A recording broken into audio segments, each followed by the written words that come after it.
अस्सलाम वालेकुम, welcome back to my channel. आप देख रहे हैं क्रिएटिविटी विद ईशा और मैं हूं ईशा। हाँ जी, तो आज हमारा बन रहा है देसी घी।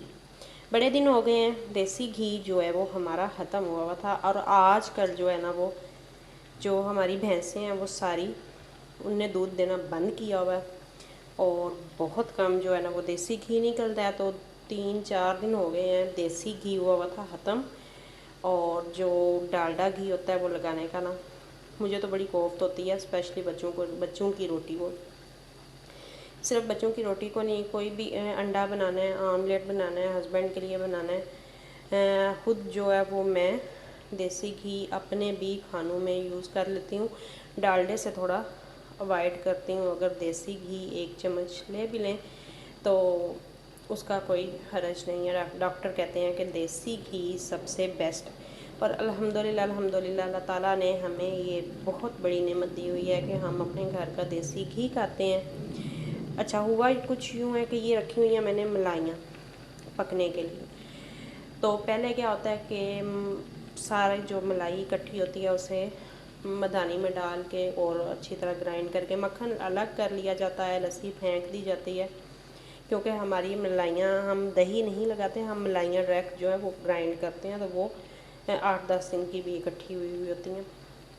तो पहले तो माशाल्लाह बहुत अच्छा निकल आता था, लेकिन आजकल हमारी भैंसें बिल्कुल दूध देना छोड़ गई हैं और अब वो मेरा ख्याल है 1 मंथ के बाद दूध की जो लेवल है ना वो सही होना शुरू हो जाएगा। और वैसे भी हमें कम दूध जो है वो मिलता है और फिर गाय का ज़्यादा दूध होने की वजह से ना घी नहीं इतना बनता। तो ये अल्हम्दुलिल्लाह आप देख रहे होंगे ये घी जो है ना साइड पे आना स्टार्ट हो गया हुआ है।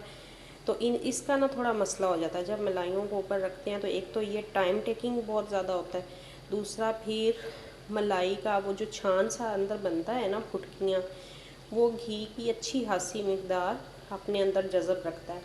उसके लिए मैंने क्या करना है कि एक बार ये बॉयल जब हो जाएगा, पक जाएगा, तो इसको मैंने छानना है। उसके बाद वो जितना होगा ना, फुटकियाँ होंगी सारी, उसे मैंने 1-2 गिलास पानी डाल के फिर बॉयल होने के लिए रखना है। और सारे चीज़ें जो मटेरियल होगा उसे मैं छानूंगी, तो वो जो फुटकियाँ हैं उनके अंदर जो घी जज़ब हुआ हुआ होता है ना वो सारा नीचे पानी में चला जाएगा। फिर उस पानी को मैं 1 दिन के लिए या 6 घंटे के लिए रखती हूँ फ्रीज़र में। पानी बहुत कम क्वांटिटी में होता है, जितनी हम बर्फ़ जमाते हैं उतनी। जब 6 घंटे उसे फ्रीज़र में रखती हूँ तो जितना घी होता है ऊपर आ जाता है। तो इस तरह वो मेरा बच जाता है। तो पहले तो हमें बड़ी आसानी होती है कि हम इसे ग्राइंड कर लेते हैं, लेकिन आजकल जो हमारी मदानी है ना वो हुई है ख़राब। मैं नीचे से अपनी देवरानी की मदानी लेती हूँ, वो हुई है ख़राब, वो काम नहीं कर रही, इसीलिए इतना मसला बना हुआ है। लेकिन अल्लाह का शुक्र है कि आज ये बन जाएगा और फिर बच्चों की रोटी को लग सकेगा। तो फिर एक और मसला भी हो जाता है कि बच्चे ठंडी रोटी नहीं खाते और सिर्फ इस घी को खिलाने की वजह से मैं बच्चों को ताज़ी रोटी देती हूँ। कि घी है, डालडा भी बहुत जो एक्सपेंसिव है, तो घी ज़ाया ना हो।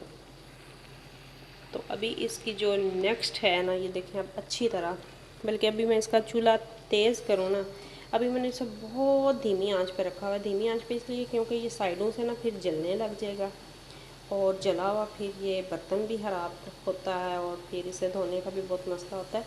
लेकिन मैंने चूल्हा ज़रा सा तेज़ किया तो वो जल्दी पानी इसका ड्राई होने लग गया।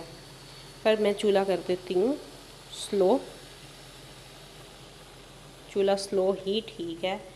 चूल्हा स्लो हो ना तो घी हमारा काला नहीं होता, आराम आराम से पकेगा और काला बिल्कुल नहीं होगा। घी के साथ साथ मैंने रखी है अपने लिए 1 कप चाय।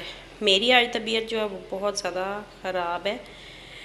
मैंने कल कपड़े धोए थे अच्छे खासे और सफाई भी की थी, तो उसके बाद ना आज पता नहीं मेरे पूरे जिस्म में बड़ी अजीब सी कंडीशन है, ना पेन की समझ आ रही है ना, लेकिन फ़ीवर फील हो रहा है। तो मैं सुबह से ऐसे ही पड़ी हुई हूँ। अब मैंने पैनाडोल भी लिया और साथ में मैंने थोड़ी चाय रखी है। मैंने कहा चलो घी के बनते बनते ना चाय भी पीते हैं।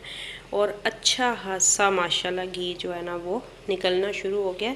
ये अभी मैं आपको बता रही हूँ, हमारा ना बहुत ही पतला दूध होता है जिसमें से ये घी भी निकल रहा है। अदरवाइज़ जब 1 माह बाद जो है गर्मी थोड़ी ख़त्म हो जाएगी तो दूध जो बहुत अच्छा हो जाएगा। गर्मी में ये जो लास्ट के हमारे होते हैं ना 3 मंथ, जुलाई और अगस्त सितंबर, ये ज़रा हमारे दूध के ना मुश्किल निकलते हैं। ऐसे भी क्या करें, गर्मी बहुत ज़्यादा होती है, तो फिर हम हैं भी जॉइंट फैमिली सिस्टम में, तो हमें अपने घर को में दूध पूरा करने के लिए थोड़ा 19-20 का फ़र्क भी मिल जाए तो हमें खुद बर्दाश्त करना पड़ता है।